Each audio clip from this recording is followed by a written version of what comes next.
Ahí está. Bueno, esto es lo que vimos en la clase pasada. Vamos a hacer un repaso rápido sin detenernos demasiado. Acá lo que vimos al principio es el operador Nabla o de Hamilton, que es simplemente un operador, una especie de vector, pero significa un operador derivada, ¿no? Que si se aplica a una función escalar, es como si fuese el producto de un escalar por un vector, y lo que me da es el gradiente, gradiente de la función que ya conocemos.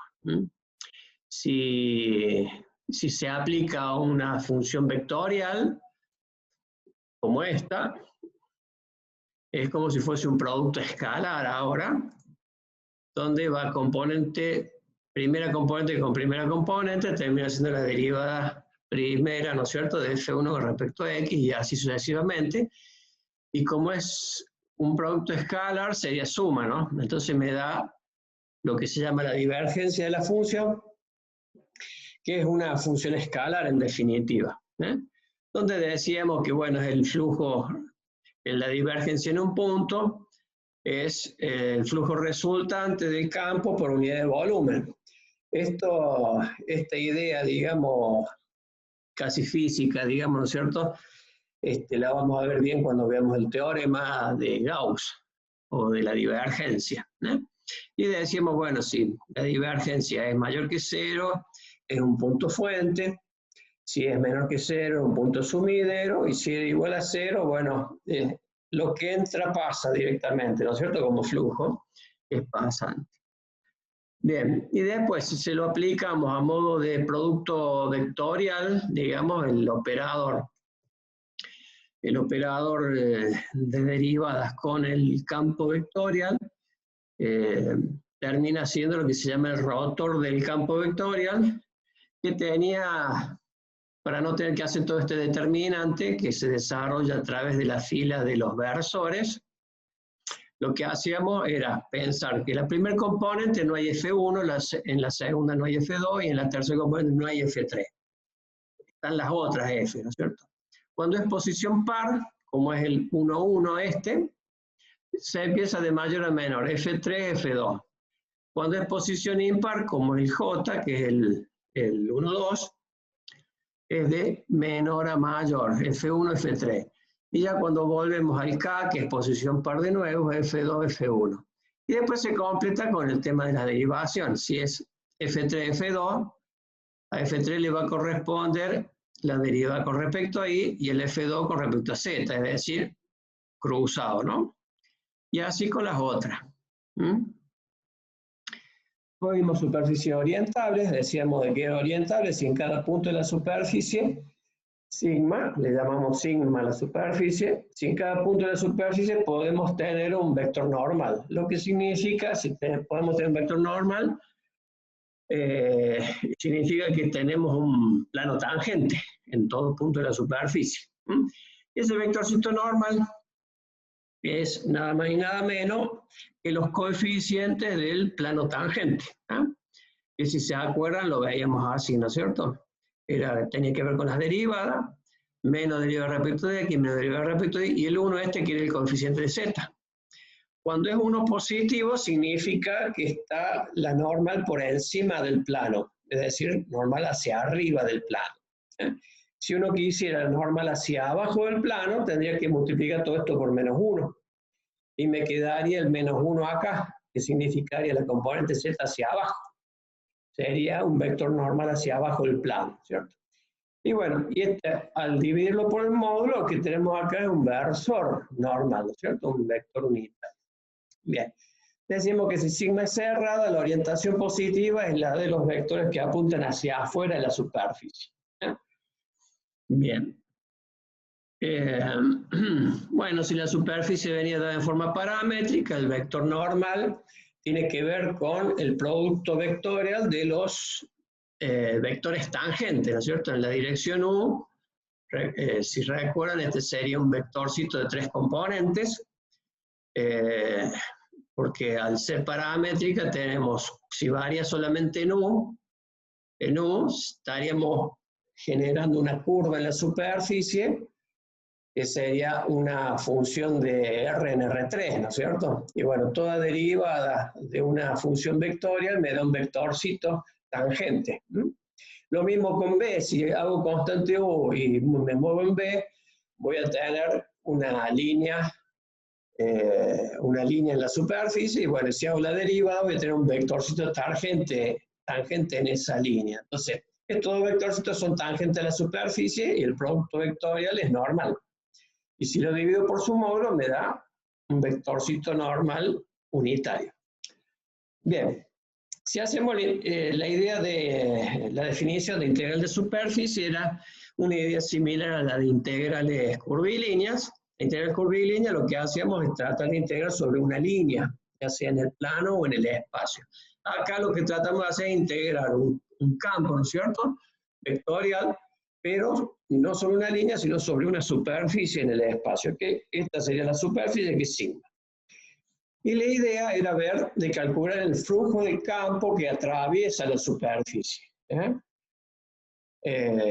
Para comprender la idea esta, utilizamos la idea de que el campo era un campo de velocidades, de un fluido, incompresible, es decir, que siempre tiene la misma densidad.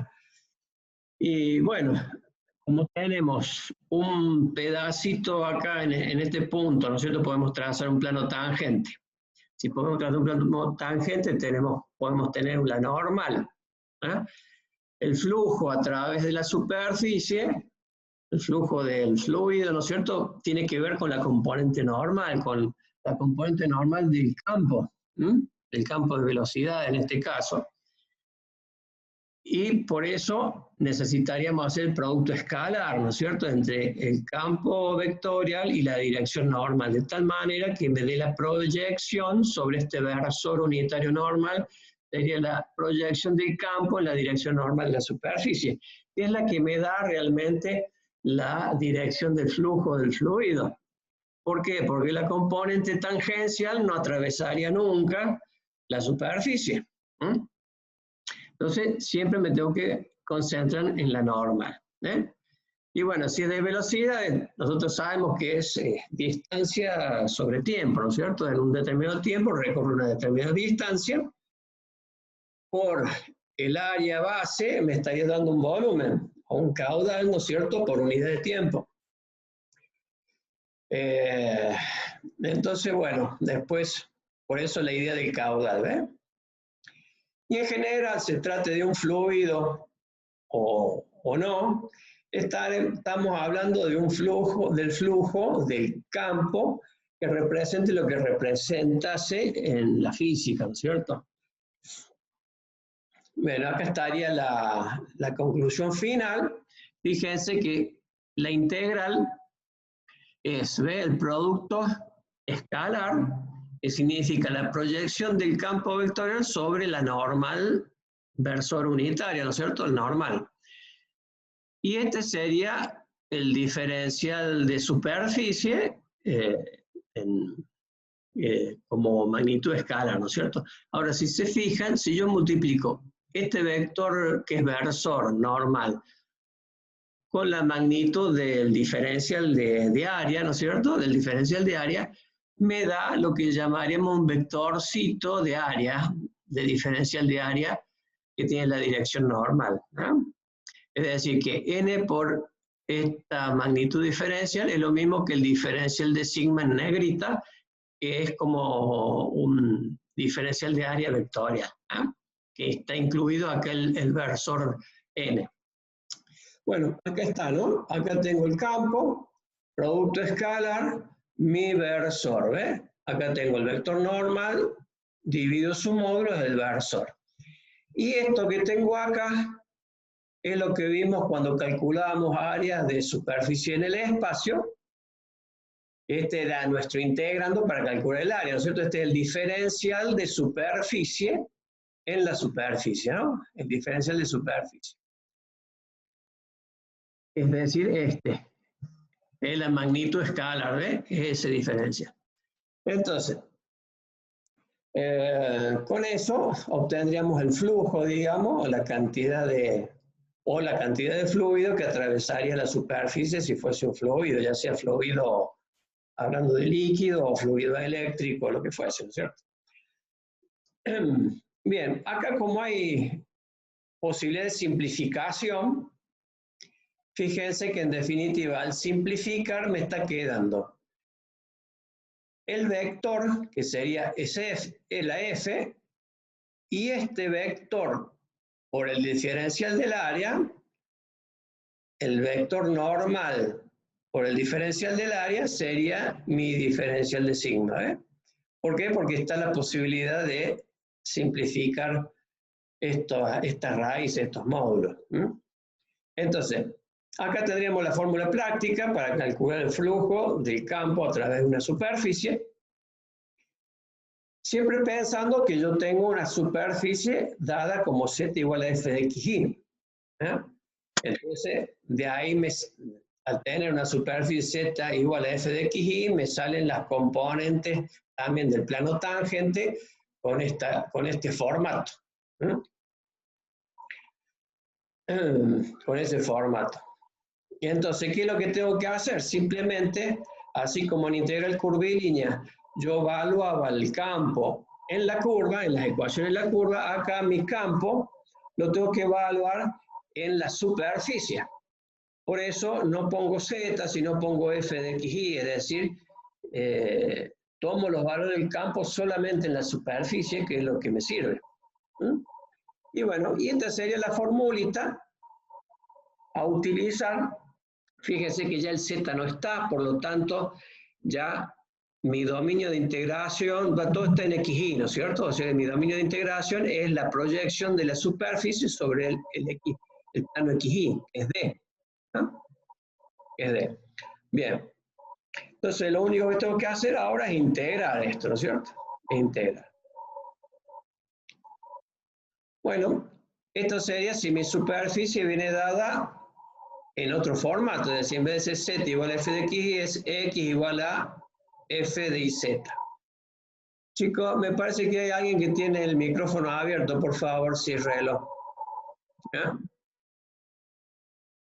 Bien, si mi superficie viene dada así, x igual a f de iz, tengo una fórmula similar, muy análoga, pero nada más que el que va a tener coeficiente 1 del vector normal va a ser la posición 1, la posición de x. Es decir, el 1 va a estar en x ahora. Y las derivadas negativas van a estar en las otras dos posiciones. ¿Veis? Se integra diferencial y diferencial de z, que es la proyección de mi superficie sobre el plano iz.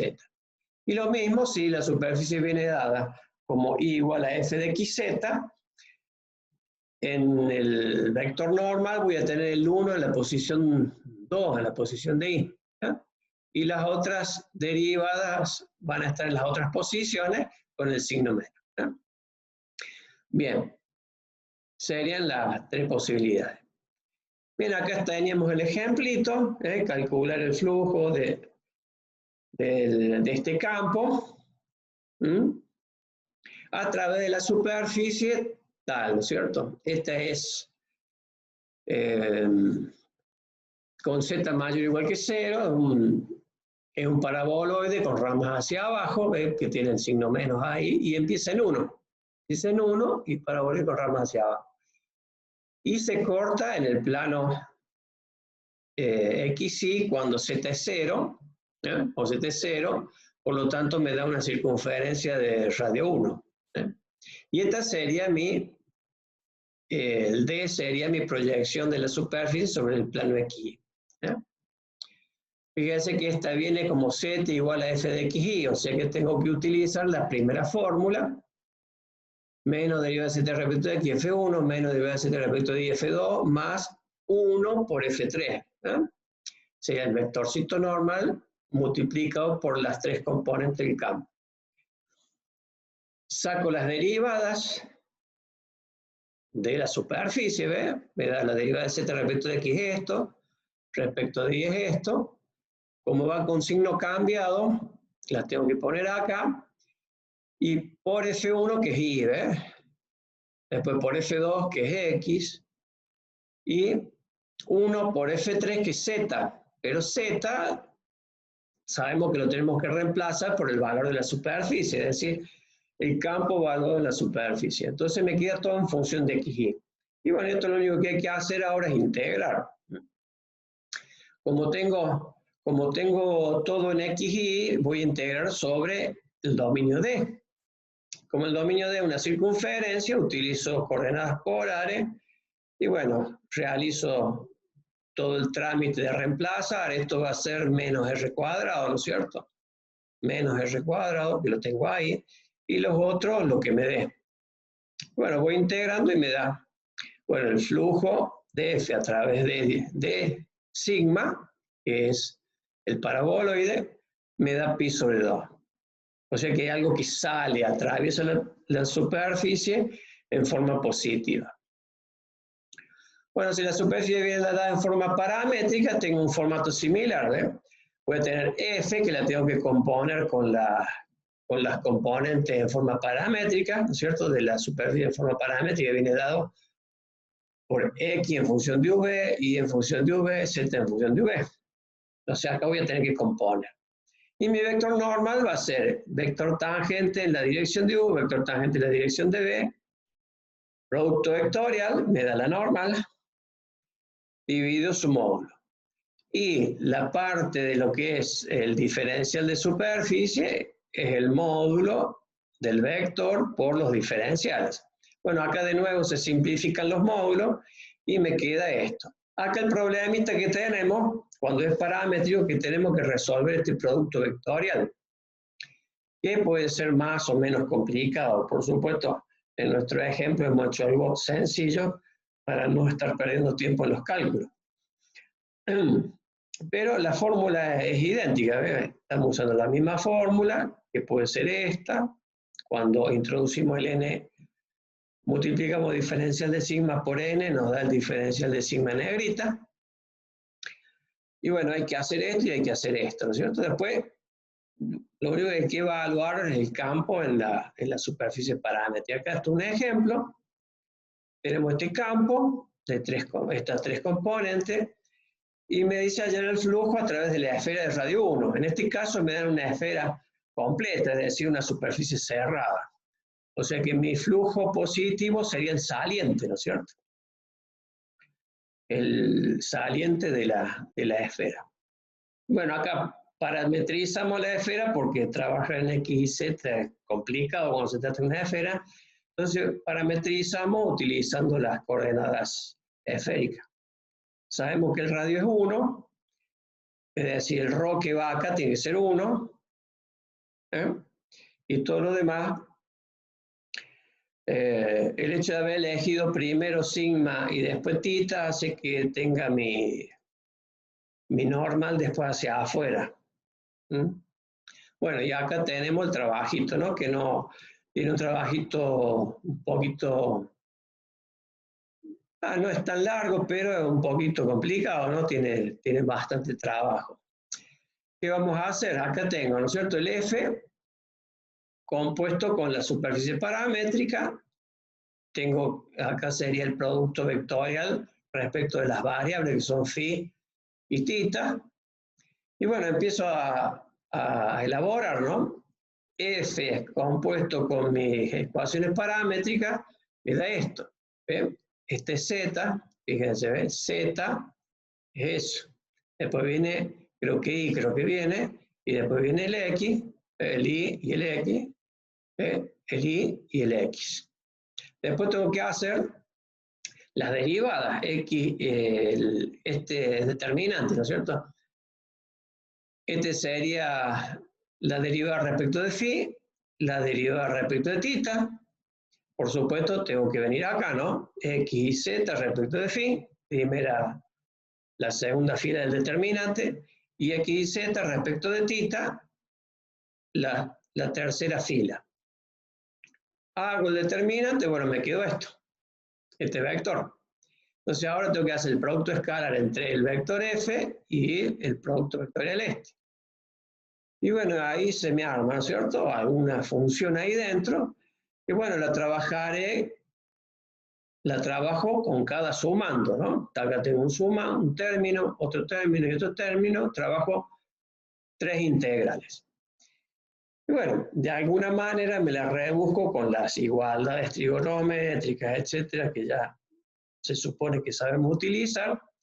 Y bueno, y me da, después de haber hecho todas las integraciones, 4/3 pi.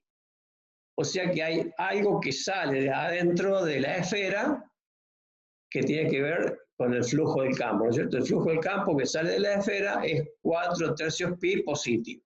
¿Eh? Bien. Teorema de Stokes. Bien. Acá, si bien vimos algo, lo vamos a repasar bien porque la demostración tiene su complejidad. El teorema de Stokes dice, bueno, si hay F, un campo vectorial continuo con derivadas parciales continuas en una región abierta que contiene a sigma, que es la superficie. Orientable, es decir, que tiene vector normal en todos sus puntos, y cuyo borde es gamma. ¿Ve? Gamma. Recorrido en sentido positivo. ¿Qué significa recorrido en sentido positivo? Que si yo me pongo a caminar sobre el borde con mi cabeza en el extremo de la normal, digamos, ¿cierto? Mi cabeza sería el extremo de la normal y caminando tengo que tener la superficie del lado izquierdo. ¿Ya? Que sería este el caso. Bien, ¿qué me dice? Bueno, que la integral de línea del campo sobre el borde de la superficie, recorrida en sentido positivo, es igual al rotor, al flujo del rotor. Fíjense que el rotor es un campo vectorial también, ¿no es cierto? Es decir, es una operación que se ha hecho que se llama de rotor, calcular el rotor del campo, que termina siendo un vector también. Entonces me está diciendo que es igual al flujo del rotor a través de la superficie sigma. Acá lo puse en los dos formatos, ya sea n por diferencial de sigma escalar, o si lo junto, n por diferencial me da el diferencial de superficie vectorial. Y ese es un producto escalar que tengo ahí justo al medio entre los dos vectores. Bien, fíjense que es algo interesante esto, ¿no? Porque me dice que la integral de línea de f sobre la línea gamma, esta, es igual al flujo del rotor sobre esta superficie. Ahora, fíjese que si esto es así, lo que dice Stokes, que por supuesto es así, ¿no es cierto? Porque ya está demostrado este teorema, no importaría tanto qué forma tiene la superficie. Porque siempre, no importa si la superficie fuese más chica, por ejemplo, pero también con el mismo borde, incluso si fuese plano la superficie acá y el borde, el flujo sería el mismo, porque no me cambiaría el gamma. Le diría que el F sobre el gamma es igual al rotor sobre la superficie, ¿no es cierto? Es decir, que no importaría tanto la forma de la superficie, sino lo que me importa es en sí el gamma. Bien. ¿Alguien quiere preguntar algo de esto? Porque veo que hay un micrófono abierto. Si no, por favor, ciérrelo. Bien. ¿Cómo demostramos esto? Fíjense, otra cosa para apreciar acá. Fíjense de que el gamma, la línea gamma, es parte de la superficie. Por lo tanto, esta línea que está acá es imagen de la línea que tengo acá abajo, que es el borde del dominio D. Es decir, L es el dominio de mi curva gamma. Bien, y a su vez, ¿no es cierto?, D es la proyección de la superficie sobre el plano X. Bien. Vamos a empezar demostrando. Comenzamos la demostración. Empezamos a través de la integral de f sobre gamma. Bueno, empezamos a desarrollar f, f1, f2, f3, diferencial de s, de x, de y, de z. Como una curva en el espacio se da siempre de forma paramétrica, tengo x que depende de t, y depende de t, pero z, como es parte de la superficie, es z de f de x, y. Entonces, como el x vale g1, el y vale g2, viene así. Esa sería la forma paramétrica de la curva gamma. Y esto es lo que les decía recién, como gamma pertenece a la superficie e imagen de L, donde L va a ser xy, siendo x g1 de t y g2 de t, con t que va desde t1 a t2, ¿no es cierto? Bien. Entonces, ¿cómo serían mis diferenciales? Mis diferenciales tienen que ver con esto, de que z depende de xy, ¿cierto? Esto para la curva, ¿no? Para la curva de gamma, z depende de xy, y bueno, como son parámetros, xy depende de t. Entonces, mis diferenciales van a ser la derivada de x respecto de t, que surge de esta ecuación, por diferencial de t. Por lo tanto, esto es el diferencial de x. Con diferencial de y, lo mismo. Derivada de y respecto de t, por diferencial de t. Esto es el diferencial de y. El diferencial de z viene a través de dos caminos. Un camino, dos caminos, me da 2 sumando. Por diferencial de t. Y eso es lo que reemplazo. Lo reemplazo acá. Fíjense, vengo y reemplazo. Ahí está. Ahora fíjense que yo ya al reemplazar z por la función, es decir, hacerlo z dependiente de x y de y, ya fíjense, esto es diferencial de x, esto es diferencial de x, esto que tengo acá es diferencial con diferencial de t es diferencial de x, esto que tengo acá con diferencial de t es diferencial de x.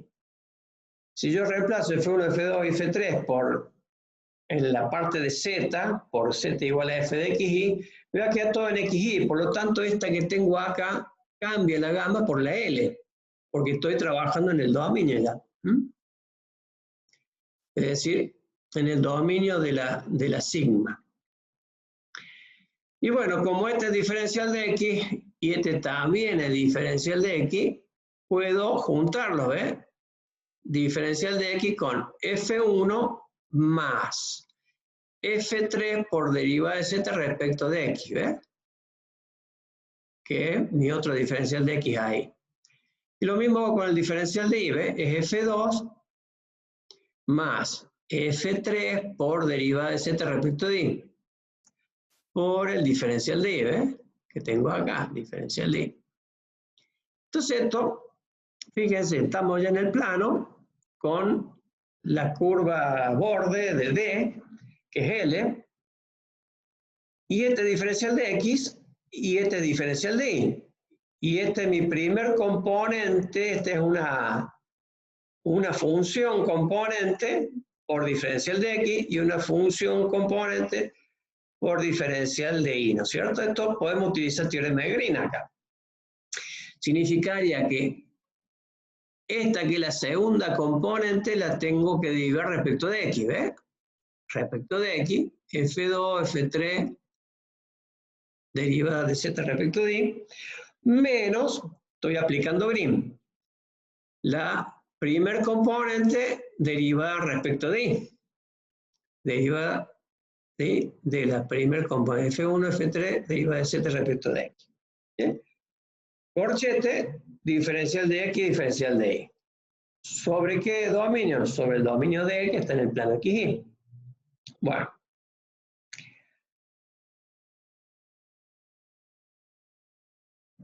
Acá es donde se complica un poquito la cosa, ¿no? Pero sale porque es todo razonado acá.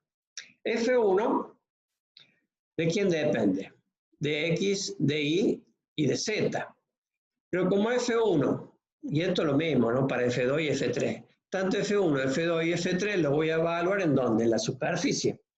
La superficie es Z igual a F de X, Y. Entonces, el Z va a depender de X y de Y.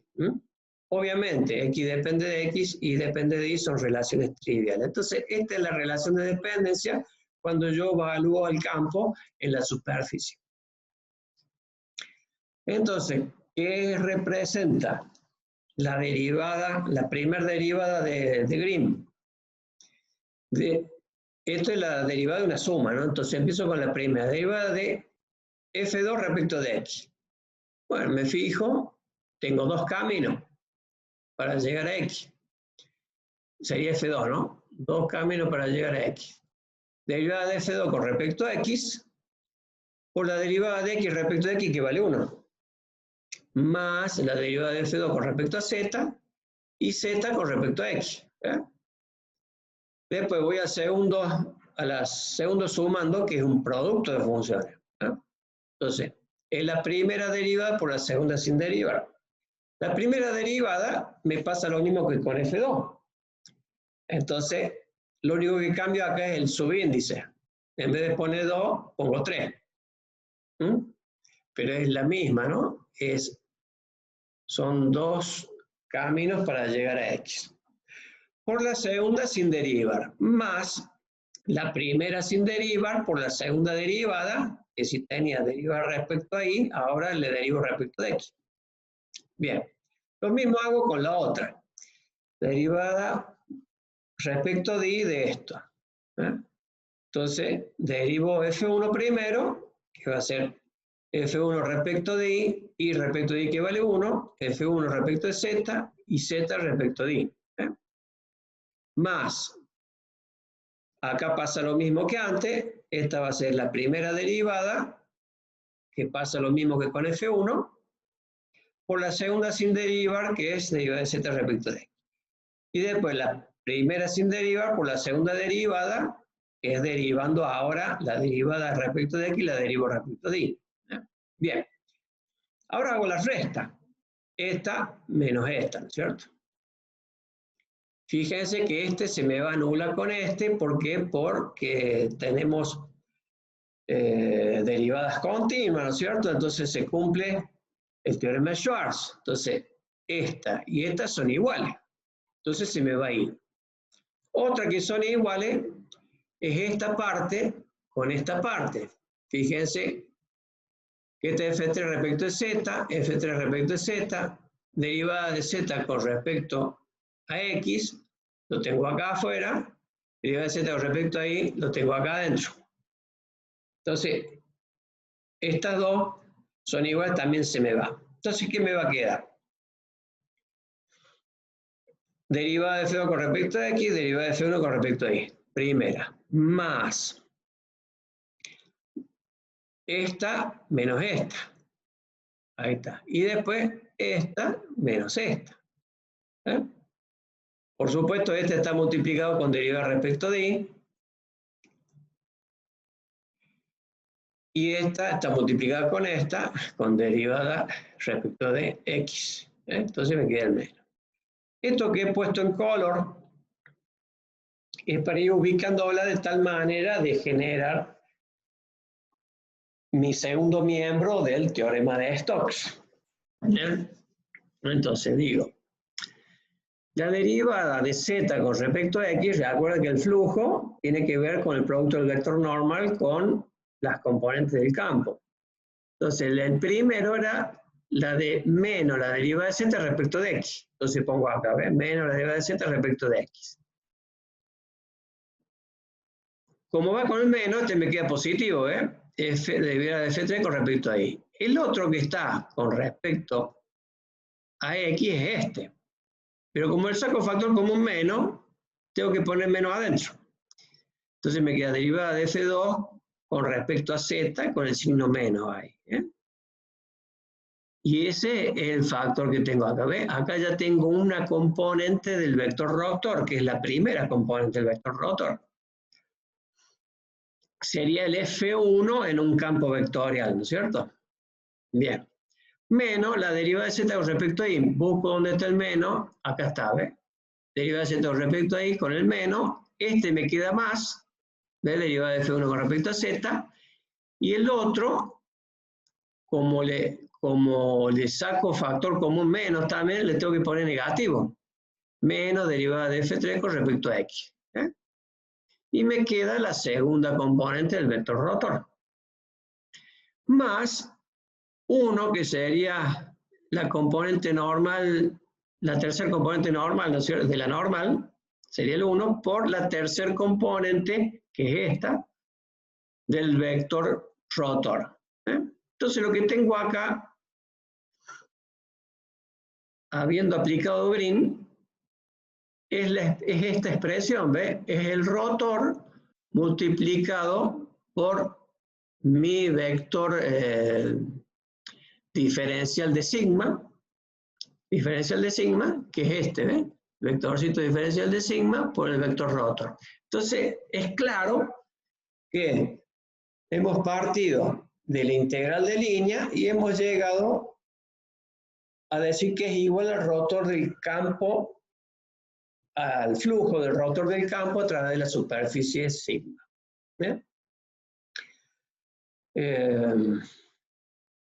Parece cosa de mandinga, pero es así. Y ahí es donde viene un poco la definición del rotor, ¿no es cierto? Porque este sería, en definitiva, a ver dónde tengo acá está el teorema, ¿no es cierto? Este sería la circulación de F a través de la curva gamma. La circulación de F a través de la curva gamma. Que hacer este un vector y este otro vector, este vectorcito es tangente a la curva. El diferencial de S, el diferencial de curva es tangente a la curva. Por lo tanto, lo que yo estoy haciendo es proyectando mi campo en la dirección de la curva, es decir, mi componente tangencial de campo sobre la curva, que es la que me podría generar en el caso de una fuerza un trabajo, ¿cierto? Entonces, mi trabajo de circulación o mi circulación del campo a través de la curva es igual al flujo del rotor a través de la superficie. Lo que me está queriendo decir es de que el rotor mide la tendencia del campo a hacer rotar, a producir rotación. Y bueno, y aquí estarían algunas consideraciones. Ya medio que empezamos con las consideraciones, pero acá empezamos con las consideraciones en forma específica. Sigamos una superficie plana, paralela al plano XY, o está en el plano XY, o es paralela al plano XY, significa que mi delta Z o diferencial de Z o la variación de Z es 0. Y esto significaría que mi diferencial de sigma, que es el vectorcito normal, en definitiva, por dx de y, ¿no es cierto? Que sería el valor del diferencial de área, nada más que en forma vectorial con la norma, ¿no es cierto? Derivada de z respecto a x me va a dar 0, porque z no varía. Derivada de z con respecto a y me va a dar 0. Por lo tanto, voy a tener 0, 0, 1. Al multiplicar acá 0, 0, 1, se me va esta componente. Se me va esta componente y me queda esta multiplicada por 1, diferencial de x, diferencial de y sobre d, que está en el plano aquí. Eso significa que estaría en el caso del teorema de Green. Con esta componente multiplicada por el 1 por diferencial de x, diferencial de y. Estaríamos en el teorema de Green. Por eso se dice que el teorema de Green es un caso particular del teorema de Stokes. Bien. La segunda consideración. Si la integral del campo a través de la curva gamma es igual a 0 para todo gamma cerrado, esto lo que faltaría poner que pase por 2 puntos. Que pase toda curva gamma que pase por 2 puntos. Siempre me da 0. Entonces, si se acuerdan cuando vimos independencia del camino, si tenemos una curva cerrada que pasa por 2 puntos y me daba 0 para toda curva cerrada que pase por 2 puntos, sea una curva re larga que pase por esos 2 puntos, re grande o re ancho, o de la forma que uno quiera, pero que pase por esos 2 puntos, significaba que mi integral era independiente, la integral del campo sobre la integral del campo era independiente del camino de integración entre los 2 puntos. ¿Mm? Bien, ahora, si aplicamos a Stokes, eso significaría que da 0 para todo gamma, pero también influye sobre la superficie sigma, porque eso sería para todo sigma también, según gamma, es decir, yo elijo un gamma, ese también tiene un sigma, elijo otro gamma, tiene otro sigma. Y como toda integral doble depende de su superficie de integración, digamos, de su área de integración, entonces lo único que podemos establecer es algo muy similar a lo que vimos en Green, que en este caso el rotor sea 0. Es decir, que todas las componentes del rotor me den 0. Si alguien quería preguntar algo. Sí, cuando usted dice que seleccionamos una gamma o un sigma, estamos diciendo que estamos eligiendo un perímetro y una superficie que son diferentes. Claro. No, claro, yo elijo un gamma, ¿no es cierto? Pero ese gamma, como es el borde de sigma, ese gamma tiene que ver con el sigma. Entonces, si yo digo para todo gamma, estoy diciendo también que es para todo sigma. ¿Me entendés? Claro. A ver, acá está. Al Y ser el volviendo a la gamma, el grafiquita, borde de eso. una... Claro, al ser el gamma, el borde de sigma, si yo elijo un gamma muy amplio, voy a tener un sigma a lo mejor más grande, ¿no es cierto? Y si elijo un sigma muy estrecho, un lambda, perdón, este es lambda. Yo estaba hablando de gamma, siempre este es lambda, perdón. Está bien, está bien. Más estrecho voy a tener otro sigma, otra superficie, ¿no es cierto? Es decir, que es válido decir que si es para todo lambda, que también es para todo sigma, y según el lambda que tenga. Y bueno, y eso para una integral doble hace significar que entonces mi rotor debe ser nulo. Es decir, cada componente debe valer 0 para que esto dé siempre 0. Ahora, decir a través de la integral de línea que siempre me da 0 para todo lambda es difícil de definir. Ahora, si yo digo, si mi rotor da 0, también se cumple lo de que es igual a 0 para todo lambda, esto sí es fácil de medir, porque tengo una herramienta que es el poder calcular el rotor. Es decir, que si me da el rotor 0, es condición necesaria y suficiente para establecer de que mi integral del campo sobre cualquier curva cerrada que pase por 2 puntos es independiente del camino, ¿cierto? La integración del campo es independiente del camino de integración entre 2 puntos. Esa es la idea. Ahora, también es cierto que si se cumple esto, mi campo es un campo conservativo gradiente por cuestiones del teorema de Schwarz. Que esto lo verificamos cuando vimos independencia del camino y vimos integrales curvilíneas. Cuando me daban todas estas ecuaciones, todas estas componentes, me daba 0, era porque el campo F era un campo conservativo gradiente.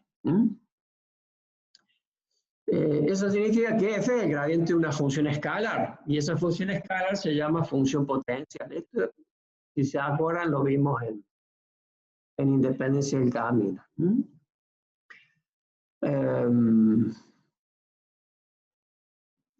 Bien, entonces, yo para estar seguro que el campo es independiente del camino de integración entre 2 puntos, entonces puedo decir que el rotor me tiene que dar nulo. Y que a su vez, si me da nulo, el campo es un vector gradiente. Entonces, dada la condición o la consideración 2, también viene otra cosa, que puedo afirmar que el rotor de un campo gradiente siempre da 0. Siempre da 0. Y si el rotor me da 0, significa, o se le da el nombre de que el campo vectorial es un campo vectorial irrotacional. Pues la circulación de F sobre la curva cerrada gamma y sobre cualquier curva cerrada, lambda, sobre cualquier curva cerrada lambda que pase por 2 puntos, es 0. Eso significaría que si fuese un campo de fuerza, mi trabajo de circulación por cualquier curva lambda me daría 0 siempre. El trabajo de circulación sobre el campo, sobre la curva cerrada gamma, sería nulo. Entonces diríamos que el campo de fuerza es irrotacional. ¿Qué significa? Que cualquier elemento que esté bajo la acción del campo de fuerzas, F, el campo no tendería a hacerlo rotar. No le daría una tendencia a rotación. A su vez, si el rotor diera algún valor, ¿no es cierto? Diera algún valor, significaría que la dirección del rotor es la que me daría el mayor valor de rotación o de capacidad de rotación del campo, me la da la dirección del rotor. Y esa sería en la dirección, ¿no es cierto? Es decir, si yo ubico algún fluido en acción del campo, por ejemplo, un campo de velocidades, ¿no es cierto? Si yo establezco el rotor, la dirección del rotor me va a dar en torno a ese eje que es el rotor, la dirección que me da el rotor es la máxima rotación o capacidad de rotación del fluido que me daría ese campo.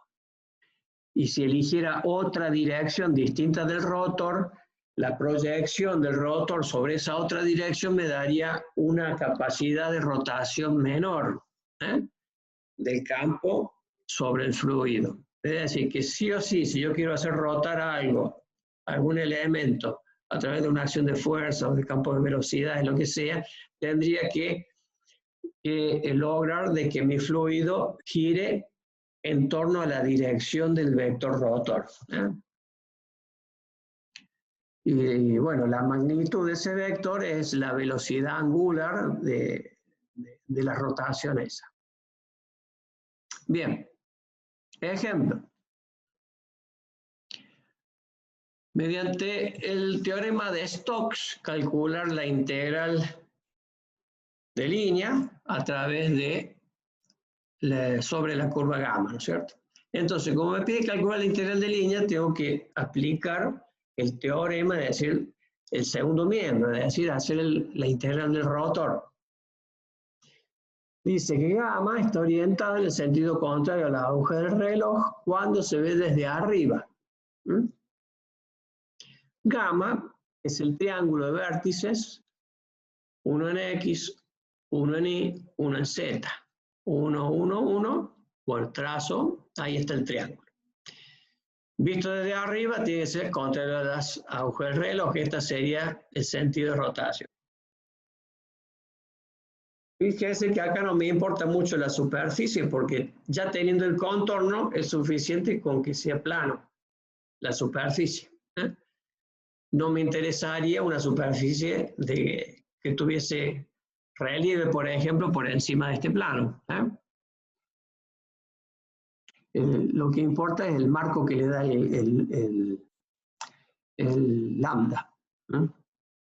Bien, entonces, la integral de línea igual a la conclusión de Stokes. El flujo del rotor sobre la superficie, que sería este planito. Lo considero plano, es más fácil trabajar con el plano. Hago el rotor. ¿El rotor de quién? Del campo. Ve, acá tengo el campo. Empezamos, así de paso recordamos cómo se llama? La regla mnemotécnica.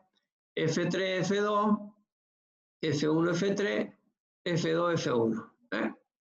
Entonces, como es F3, F2, acá va a ser respecto de Y, respecto de Z, respecto de Z, respecto de X, y así lo voy armando en forma mnemotécnica, ¿no? Bueno, hago las derivadas, me da esto. O sea que ya tengo el rotor, tengo el primer pedacito de mi integral. Y ahora voy con el diferencial de sigma. Bueno, sigma es este plano. Podría despejar cualquier variable, acá despejé la z, por lo tanto voy a tener una z en función de xy. Cuando calculo el flujo, voy a utilizar la primera fórmula, ¿no es cierto? La primera fórmula que vi de integral de superficie. Y entonces, me vengo ahora, ¿no? La normal, ¿cuál va a ser? La normal va a ser, para todos los puntos, es la misma normal. Una normal constante porque es plano. El sigma es plano acá. Entonces va a ser las componentes, los coeficientes de la variable va a ser mi vector normal. Es decir, el 1, 1, 1. Que normalizado sería dividido su módulo, que sería raíz de 3. ¿Bien? Este sería el vector, el versor normal. Y su módulo por el diferencial de x y diferencial de y, esto, el de raíz cuadrada de 3 por los diferenciales, sería mi diferencial de sigma, el módulo del diferencial de sigma.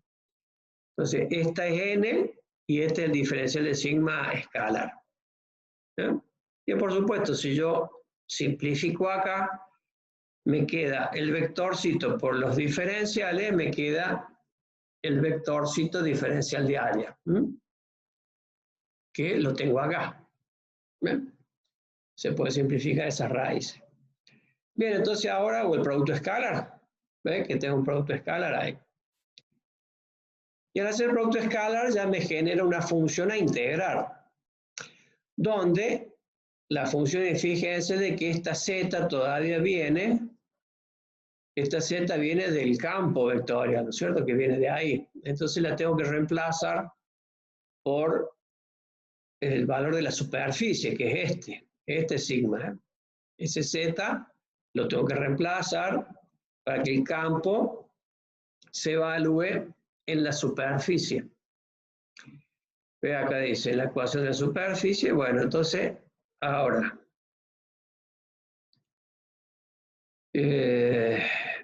reemplace el z por el valor de la superficie. Y bueno, acá, bueno, se me fueron simplificando cosas. Ya tengo la función a integrar con esto.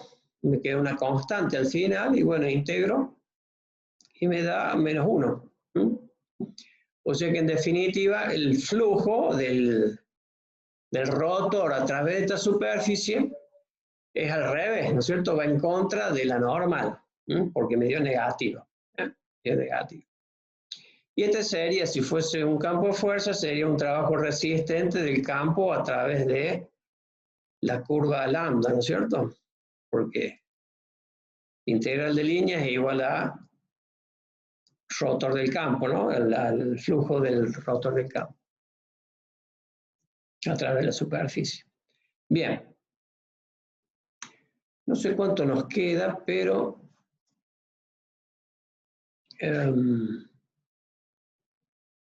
parece que seguimos, no nos han dado tope todavía. Bueno, hacemos el teorema de la divergencia. Hola, ¿me escuchan? Sí, profe, pasa que tiene Zoom Pro ahora por la facultad, no hay límite de tiempo. Ah, cierto que claro, en octubre empezaba, tenés razón. Me hiciste acordar. Bueno, gracias. Seguimos entonces. Sí, no tenemos recreo. ¿Ah? Sí, pero este es cortito, o sea que ¿para qué vamos a hacer recreo? Terminamos con esta y ya nos vamos. ¿Ah? Teorema de la divergencia o teorema de Gauss. Bien. Si es un campo vectorial continuo, con derivadas parciales continuas, en una región abierta del espacio que contiene a B, sólido limitado por una superficie cerrada sigma. En este caso, el teorema de la divergencia siempre se trabaja sobre superficies cerradas. Y orientable, ¿no? Cerrada sigma y orientable. Es decir, que si orientable tiene normal en todo punto, y como es superficie cerrada, la normal positiva es la que indica hacia afuera de la superficie, ¿no? Hacia afuera del volumen. Entonces, ¿qué dice Gauss? Que el flujo del campo vectorial a través de la superficie, que sería el contorno del volumen, es igual a la integral múltiple de la divergencia del campo integral sobre el volumen que está encerrado por esa superficie sigma. Y acá se ve un poco la relación de lo que dijimos de que la divergencia de una función era igual al flujo resultante. Al flujo resultante por unidad de volumen. Bueno, acá se ve, porque como este teorema es válido, se cumple y está demostrado, si vemos acá que la divergencia es flujo por unidad de volumen, al multiplicarlo por volumen me estaría dando flujo, ¿cierto? Que es lo que calculo yo a través de esta integral. A partir de ahí viene esa idea conceptual y física también de la divergencia de F. Bueno, demostración. Suponemos que B es proyectable sobre los tres planos coordenados. Si es proyectable sobre los tres planos coordenados, significa que es triplemente simple.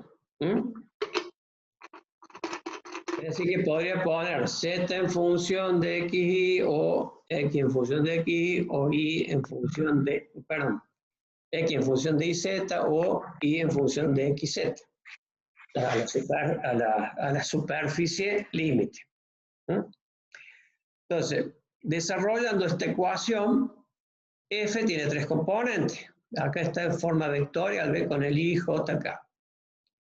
Es un producto escalar con el vector normal, ¿ve? Y este sería mi diferencial de superficie escalar. Del otro lado tengo la divergencia, que es la derivada de F1 con respecto a X, derivada de F2 con respecto a Y, derivada de F3 con respecto a Z, sumado, es decir, es un escalar. Como toda integral triple, integra un escalar. En este caso es la divergencia de F. Sobre el volumen, que es lo que está limitado por la superficie sigma. Ahora, esto va a quedar demostrado si puedo demostrar estas tres partes. Es decir, que la integral o el flujo, ¿no es cierto?, de F1 a través de la superficie es igual a la integral triple de la derivada de F1 con respecto a X, ¿ve? F1 relacionado con la parte de F1 del segundo miembro. F2 relacionado con la segunda parte del segundo miembro y F3 también. ¿Eh? Si puedo demostrar estas tres cosas, significa, porque sabemos que tanto la integral doble como la integral triple acá, la integral de superficie, la integral triple, se pueden hacer por partes en cada término, ¿cierto? Entonces, podemos hacer con estos tres postulados. Ahora, si B de tipo 1, tengo que todo mi volumen estaría encerrado entre dos superficies, Z igual a F2 de aquí, que sería la sigma 2, la que está arriba, y la superficie piso, que sería el sigma 1, que es Z igual a F1 respecto de aquí. Por lo tanto, cuando yo vaya a hacer integral de volumen, que sería el segundo miembro, lo que me conviene integrar primero es Z. Z. ¿Por qué? Porque es de tipo 1 y viene, todo mi volumen está entre estas dos superficies que son Z igual a F2 y Z igual a F1. Con mi dominio que he proyectado en el plano XY. Entonces yo acá, para todo lo que sea flujo, va a ser sigma igual a unión de sigma 1 más sigma 2. Las normales para lo que es flujo va a ser la normal hacia arriba, es esta, la normal hacia abajo significa que es con al plano tangente, la normal sería con el 1 de Z negativo, es decir, por debajo del plano. Acá sería por arriba del plano tangente, es decir, con la tercer componente de la normal 1, positiva, y acá la tangente, el plano tangente con la normal, la componente 3, que es menos 1, sería por debajo del plano tangente. Bien. Esto significa que vamos a demostrar el punto C. ¿Por qué el punto C? Porque tengo que integrar F3 respecto de Z. Como voy a hacer la primera integración base Z, voy a demostrar la parte con este tipo de volumen, digamos, volumen tipo 1 o región tipo 1, voy a integrar primero en la dirección de Z. Por eso estoy demostrando primero el punto C. Entonces tengo F3 por K, es lo mismo que poner 0, 0, F3. Por N, ¿no es cierto?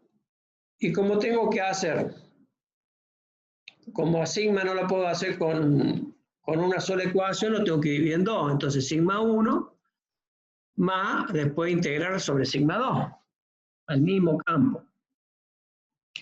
Ahora, cuando integro sobre sigma 2, perdón, a ver, perdón, acá sobre sigma 1 es la que está de debajo, ¿eh? Esta que está de debajo. Entonces, cuando hago el plano tangente a esta superficie, tengo que tomar el vector normal hacia abajo. Vector normal hacia abajo significa tercer componente menos 1. ¿Qué es lo que puse acá? ¿Ven?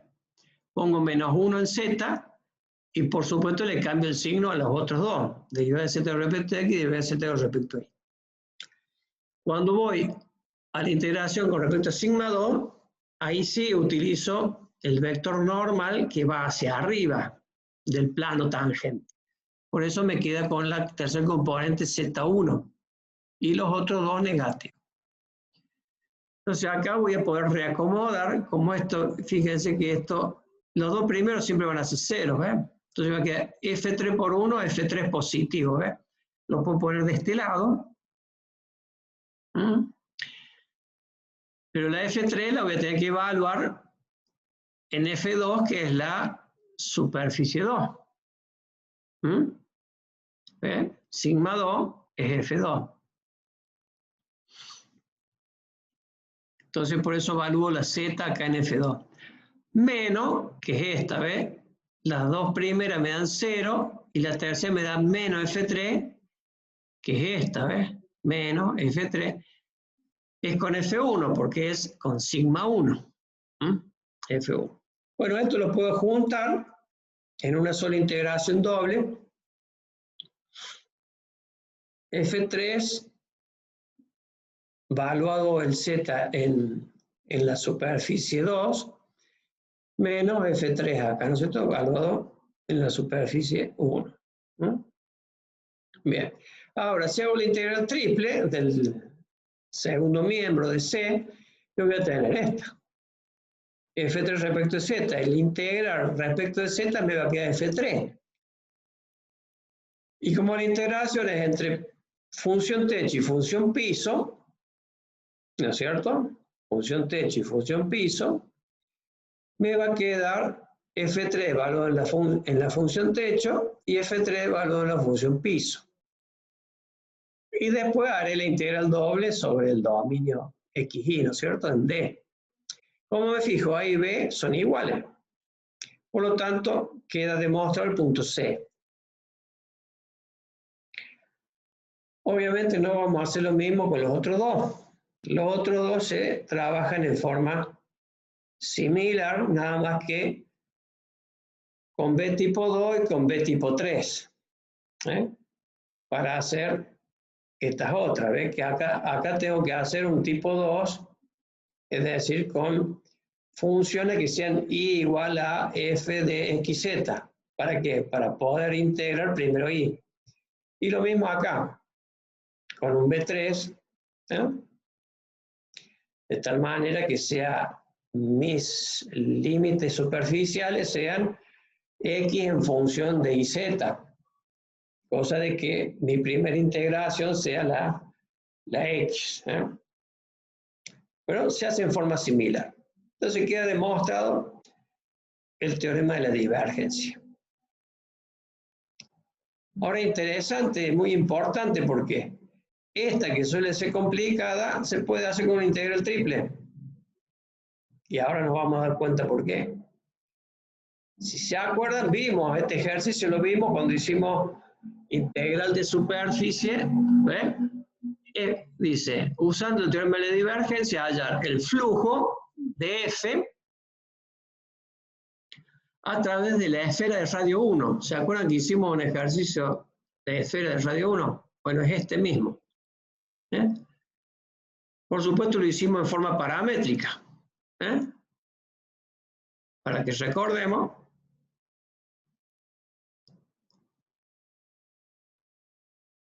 Es este. Es el mismo campo, el flujo de este campo a través de esta esfera. Y tuvimos que parametrizar la esfera. Tuvimos que hacer todo este trabajito de la integral de superficie. Nos dio 4/3 pi.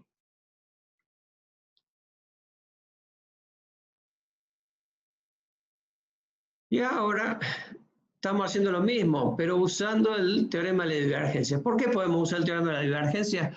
Porque la superficie es cerrada. Es la esfera completa de radio 1. Entonces, ¿qué voy a hacer? Bueno, si me pide hallar el flujo, hago la conclusión de Gauss.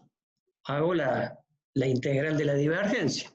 Entonces, ¿qué hago? Bueno, calculo la divergencia del campo. Esta respecto de x. Primer componente respecto de x me da 0.